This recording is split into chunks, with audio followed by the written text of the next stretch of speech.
Over there, on the other side of the not yet wonderful circumstances of our lives, is where we so often long to be. The place where we're finally who we want to be, where we achieve the goals we set out to accomplish, where we finally get where we aim to go. Not yet is the good life that always seems to be just out of reach, while the right now, today, feels fraught with lack of progress, impossible challenges, and unwanted circumstances. How do we live presently and courageously in our right now circumstances when all the not yet we long for seems so far away? How do we find our right now seasons purposeful when we cannot yet see how they will be fruitful?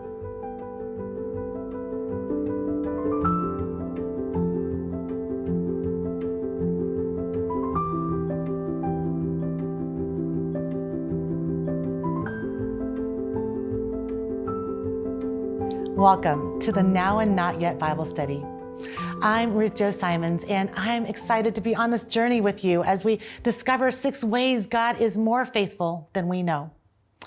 It's in these 6 sessions that we will take an honest look at the tension of living in the not yet resolved, not yet fruitful, not yet clear, or not yet wonderful seasons of our lives. The Bible is a book about God. It details the wonder of God's pursuit of us and how he desires to have a relationship with us.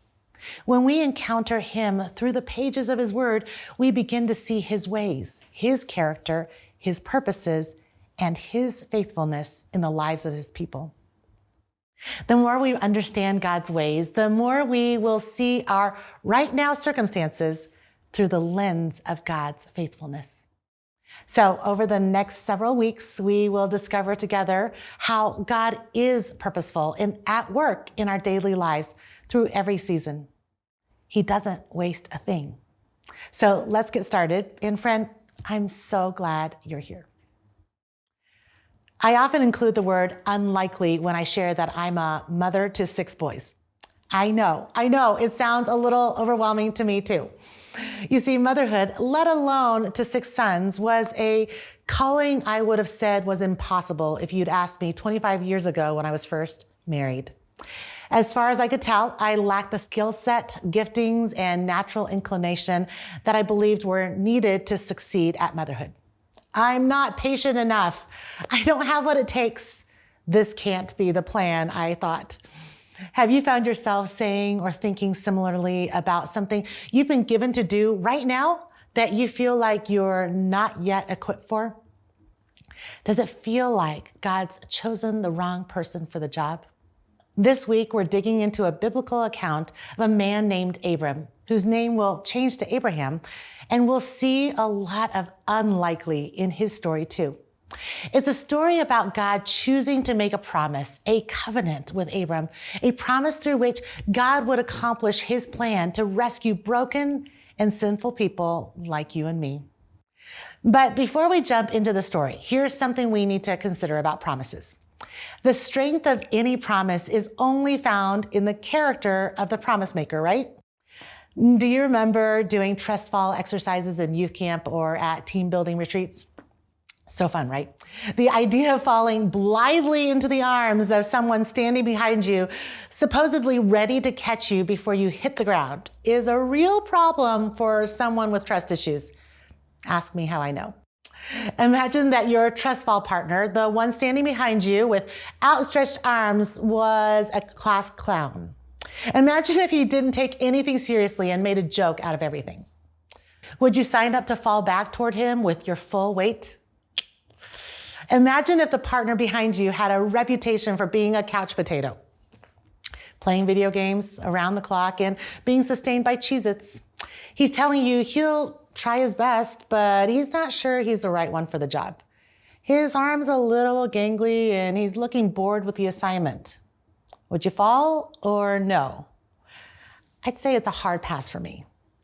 Because when your safety, security, and maybe your life depends on it, you want someone you can depend on. The qualifications of the one you're trusting matters.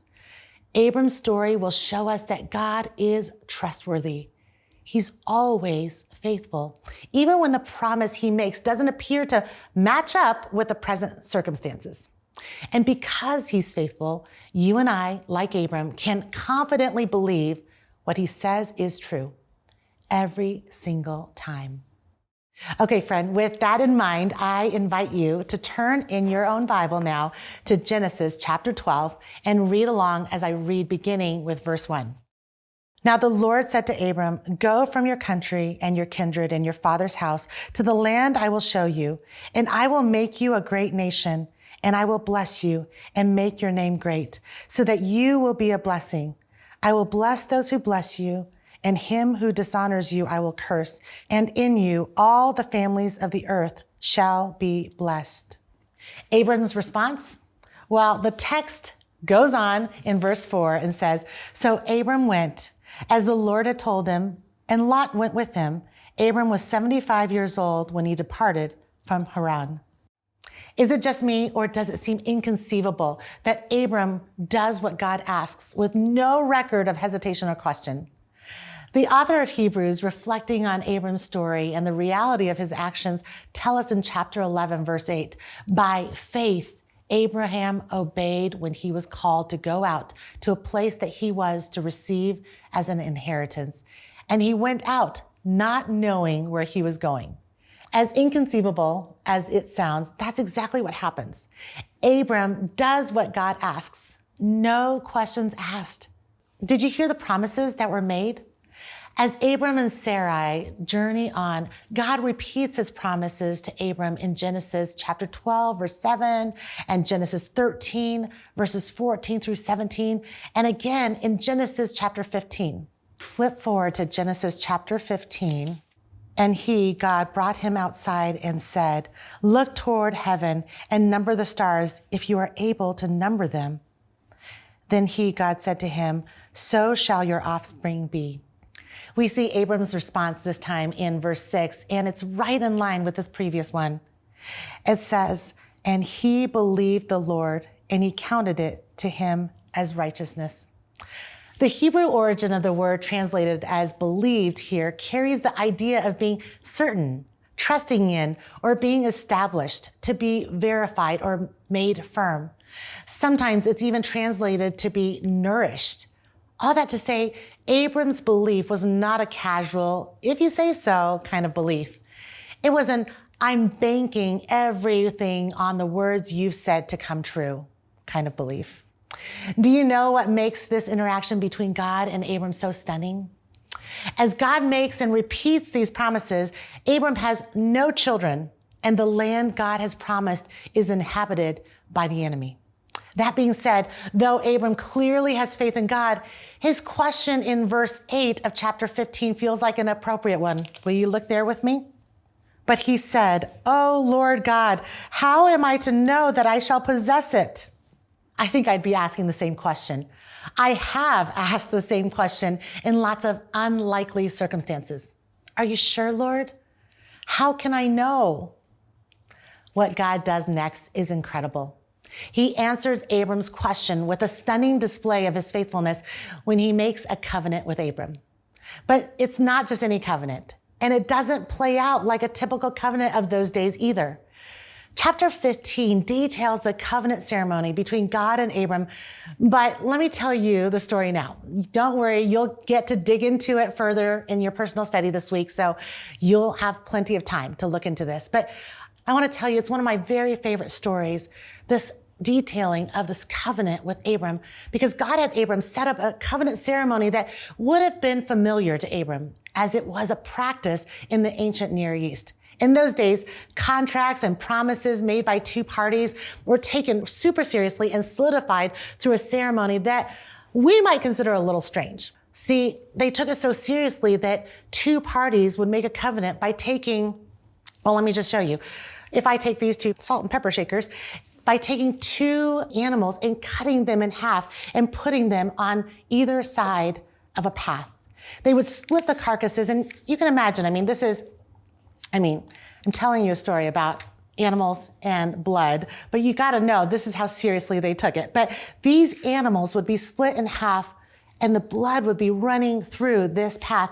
And the two parties would say, okay, we're going to lock arms and we're going to walk through these bloody carcasses and they would walk locked arms and chanting the whole way, basically making the promise as they walked through, because as they walked through, they were basically saying, let this mess, this bloody mess, be done to either of us if one of us breaks this covenant. That's how seriously they took it. So seriously that they would set up a ceremony where animals' lives were given, and the two parties would walk through and acknowledge that there was no way that they would break the promise. So God gave Abram a list of animals to bring. He was to cut the animals in half and lay them down exactly the way the ceremony should go. The ceremony was about to begin, as we read in chapter 15. And as Abram was shooing off the vultures that were trying to come down and eat the carcasses, Abram was just waiting on God, like, I'm ready, God. I'm here for you to show up and we'll do this together. Like, we'll lock arms and we'll say, I will not break this promise that you've made to me. We'll do it together. But then the most amazing thing happened. God caused a deep sleep to fall on Abram. And in Genesis chapter 15, verse 17, we read, when the sun had gone down and it was dark, behold, a smoking firepot and a flaming torch passed between these pieces. On that day, the Lord made a covenant with Abram. With so much at stake and such a significant promise, God chose to put Abram to sleep while he alone made the covenant, swearing by his own name. Why? To show that the covenant wasn't about what Abram could do. It never depended on Abram. His provision wasn't about Abram's faithfulness. Friends, the holy God of the universe, represented by smoke and flame, passed through the animal parts by himself as Abram slept. This ceremony that would have been for two parties to accomplish together was never meant for Abram to keep. God meant to keep this covenant himself, by himself. God purposely sealed the promise alone. Take a minute to let that sink in. Abram had no part in securing the promise. God promised it would happen based on his own character, based on his faithfulness. Basically, Abram can't do anything to make God walk out on his commitment. He understood and believed in the sureness of the covenant because of his confidence in the character of God. His assuredness is what fuels his belief that God will do what he says he will do, even when it seems impossible, or at the very least, extremely unlikely. You may be thinking, okay, what does all of this have to do with God being trustworthy and keeping his promises? It may not be obvious why this is connected on the surface, but I believe this covenant with Abram sets the stage for this entire study and this entire journey we're on together. Why? Because this is a study about God's faithfulness in our not yet wonderful circumstances. And this ceremony itself was pointing to a time that was yet to come, a time when God would fulfill his promise to redeem and rescue all who believe through the broken body and blood of Christ. So what happens next for Abram after this spectacular display of God's faithfulness? After some twists and turns in Abram's story, including an attempt to help the promise be fulfilled by sleeping with a concubine who bears a son named Ishmael. Again, I promise you'll investigate it more in your personal study. God repeats his promise to Abram once again in Genesis chapter 17. At this point, God even changes Abram's name from Abram, meaning exalted father, to Abraham, meaning father of a multitude. But this time, God specifically promises a son who will be born to Abraham's wife, Sarah, and makes it clear that this son will be how God fulfills his covenant. Read it with me here in Genesis chapter 17. We're going to be in verses 19 through 21. God said, "No, but Sarah, your wife, shall bear you a son, and you shall call his name Isaac. I will establish my covenant with him as an everlasting covenant for his offspring after him. As for Ishmael, I have heard you. Behold, I have blessed him and will make him fruitful and multiply him greatly. He shall father 12 princes, and I will make him into a great nation. But I will establish my covenant with Isaac, whom Sarah shall bear to you at this time next year. Well, Sarah laughs when she hears this promise that she'll have a child, but we're not told anything specific about Abraham's thoughts or feelings at this point. Remember what God's word said about Abraham's initial response, though. And he believed the Lord, and he counted it to him as righteousness. Paired with what we read in Hebrews chapter 11, it seems clear from what the Bible tells us that Abraham was exercising faith from the beginning. Faith really is as simple as believing what God says is true. Over and over through various circumstances, while he waits, Abraham believes what God says is true. Abraham waited for many years, believing that God would be faithful to his promise, and he was. Isaac, the promised son from Genesis chapter 17, was born to Abraham and Sarah when Abraham was 100 years old, 25 years after Abram followed the Lord's direction to leave his homeland and journey to a place God would show him. God's faithfulness to the covenant was based on his ability to keep the promise, and nothing Abraham did changed God's plan to fulfill it. Friends, the reason we can trust the promises made under the covenant with Abraham and subsequent covenants as well today is that God swore by his own name, by himself, which cannot be undone. The promise cannot be broken. No matter what man ever does, God cannot break his word sworn by his almighty self. He is faithful. What about you? What are you waiting for right now? Does it feel like you've been waiting forever? Do you feel entirely unlikely for the things God has put in front of you? Are you trying to help God's promises be fulfilled? Here's a truth we can press into together. Even when it seems impossible, because God is a faithful promise keeper, you can believe what he says is true. Maybe you're waiting for healing, a reconciled relationship, for someone to extend forgiveness, for a child, or for someone you care about to come to faith, or maybe something else altogether. Do you need a reminder of his faithfulness? Here are just a few passages that proclaim it. Let them speak encouragement to your soul. Numbers chapter 23, verse 19 reminds us, God is not man that he should lie, or a son of man that he should change his mind. Has he said, and will he not do it? Or has he spoken, and will he not fulfill it?